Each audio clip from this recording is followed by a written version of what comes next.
తెలంగాణ రాష్ట్రంలో గత ఎన్నికల అంటే మేము ఆగస్టులో అభ్యర్థులను ప్రకటించినటువంటి పరిస్థితి ఉంది మేడం. ఆగస్ట్ నుంచి ఇప్పటి వరకు కూడా ఒక దఫా ప్రచారం ముగిసిపోయినటువంటి నేపథ్యం ఉంది.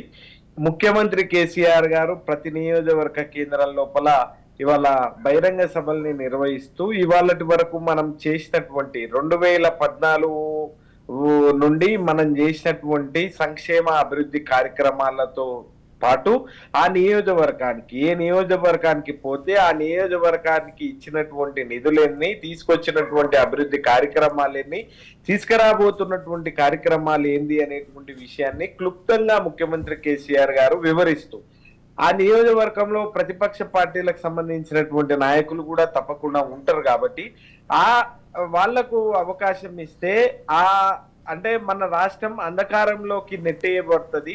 గతంలో వీళ్ళే కదా అధికారంలో ఉన్నటువంటి వాళ్ళు అధికారంలో ఉన్నప్పుడు ఏం చేసిండ్రు అనేటువంటి మాట సహజంగా తప్పకుండా అందరం కూడా వేయాల్సినటువంటి అది ఉంటది. కాబట్టి ఆ కోణంలో మాట్లాడడం జరిగింది.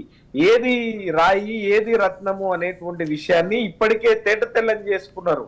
ఇప్పుడు ఎప్పుడు ఎన్నికలు జరిగినా అంటే తెలంగాణ రాష్ట్రంలో ఉన్నటువంటి ప్రజలందరూ కూడా ఎప్పుడు ఎన్నికలు వచ్చినా అంటే 2018 తర్వాత మీరు చూసిండ్రు మేము బీఆర్ఎస్ పార్టీని ఆశీర్వదిస్తాము అనేటువంటి విషయాన్ని అనేక సందర్భాల లోపల కూడా చెప్పిండ్రు. అనేక ఉప ఎన్నికలు చూసిండ్రు. ఒక దుబ్బాకని హుజరాబాద్ ని మినాయిస్తే ఆ ఎన్నిక ఏ ఎన్నికైనా కావచ్చు తప్పకుండా బీఆర్ఎస్ పార్టీ వైపు పోలరైజ్ అయినరు.